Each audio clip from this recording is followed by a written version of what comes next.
Hello YouTube, it's Mr. Relandis. I am making this video today to talk about fantasy references that you can use. I have two books here on the side where I first started out writing back in the early 2000s. These are the books I used for reference. And then later on, I picked up some of these D&D role-playing games that accelerated my world building. To start off, when I was beginning to write, I picked up this book from Terry Brooks,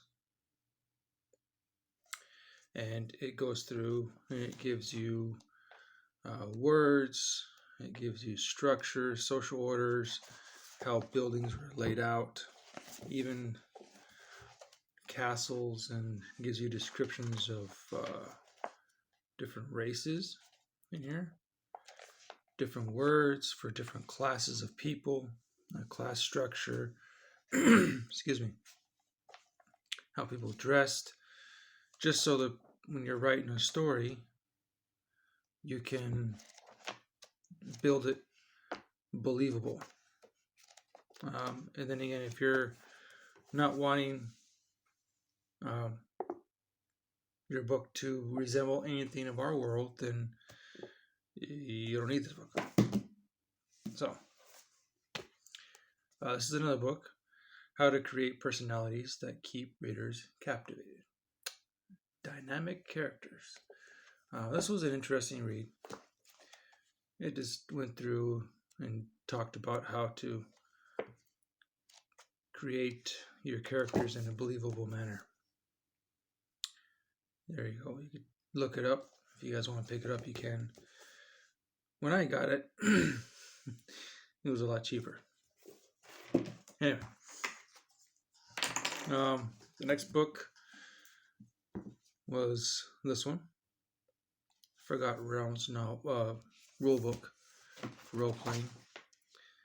And I like these books because it goes through and it gives you their interpretation of the races.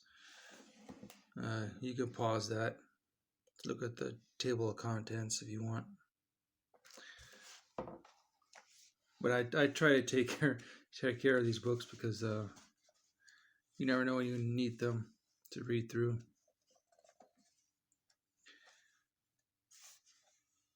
And I know this is, D&D, and it's for a game and everything, but if you were to look at the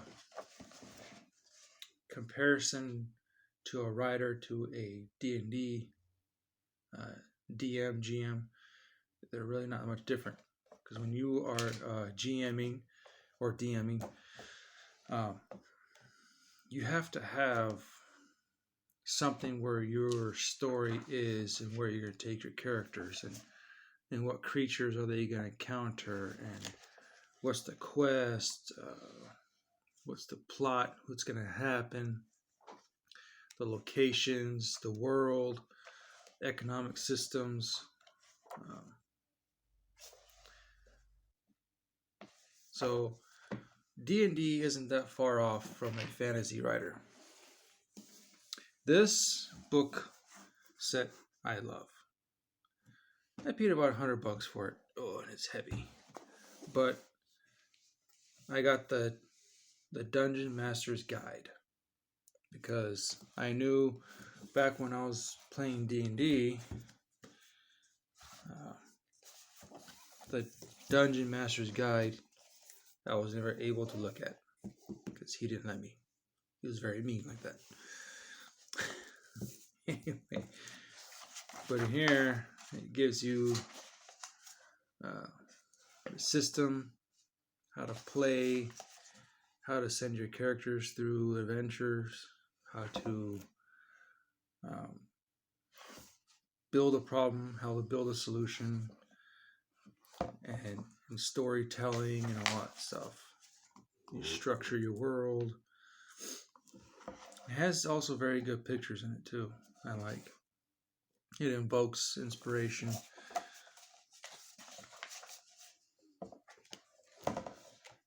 It gives you creatures, descriptions. It also gives you descriptions of weapons and special items. So if you were to create a magical item for your fantasy world that you're writing in, look what's right there. Gives you ideas. Gives you concepts, how to build it, how to create it, how to put stats on it. Of course, you're not going to put stats on it when you write in your novel, but it'll give you an idea how dangerous it is, how useful it is. So, and you could also, read through this, build your own idea on what you want for your fantasy world. Call it something different, give it a different name.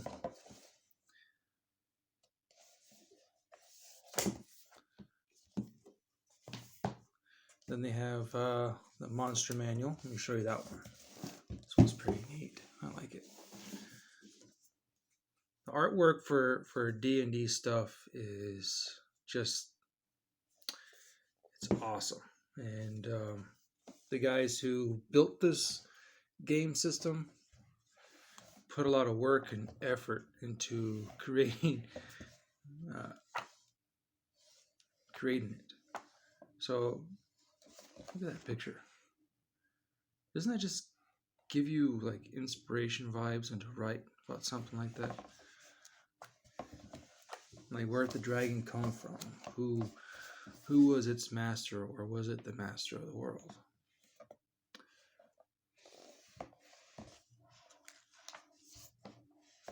Flaming horse. I think there's a Greek mythology about the nightmare.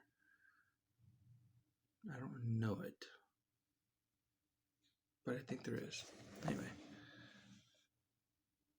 snake creatures.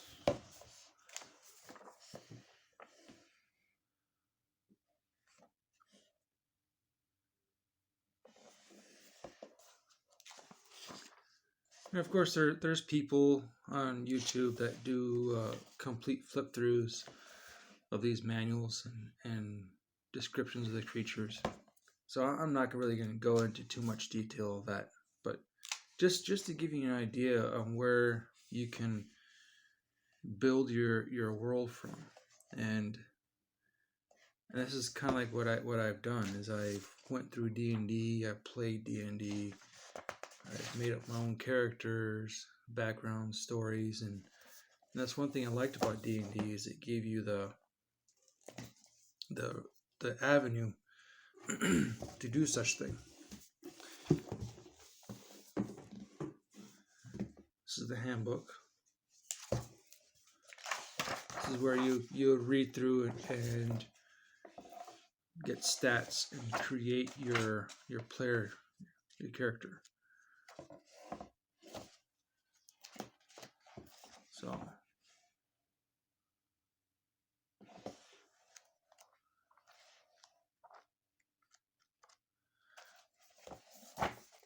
So when I was playing D&D,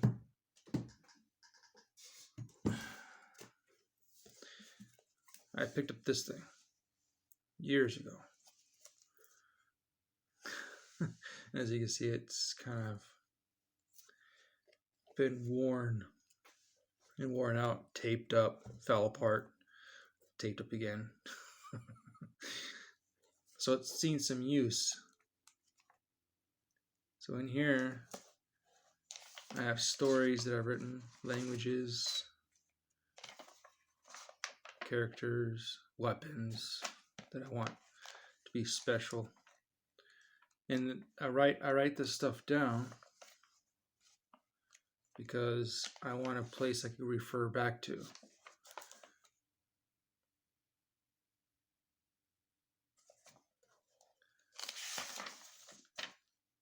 Locations. And this is kind of like what I do. You don't have to do what I do. You don't have to This is not a tips thing or anything like that. It's just some of the stuff that I do that I found inspired me to write a fantasy world and create it. So when you're writing, you're creating, you have to find something that would inspire you to make the story. You have to decide yourself what inspires you to write the story. If you don't have the inspiration and the references and all that stuff to create a believable world, no one's going to believe your story. So what inspires you to write? This kind of stuff, even though I've made it, even though I created the character, I can sit back and look at the world as a whole, and that's where I get my inspiration from. So when people ask me, where do you get your inspiration from? What stories do you watch or read that give you inspiration? To be honest, I get my inspiration from my notes, from my fantasy worlds that I've written, fantasy kingdoms that I've written. That's where I get inspiration from. Give you a little peek on some stuff. I generally don't do this, but I feel it's needing. So I sometimes, when I'm not writing,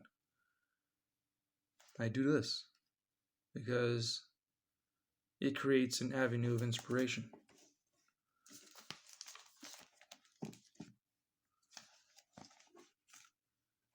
So I don't really need to watch something or read another book to gather inspiration.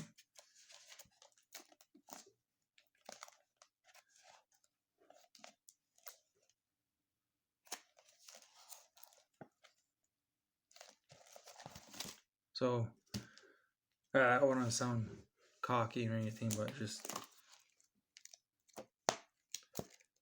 this is what you can do. You can create your own inspiration, and you first have to start somewhere. Like I did. I started here.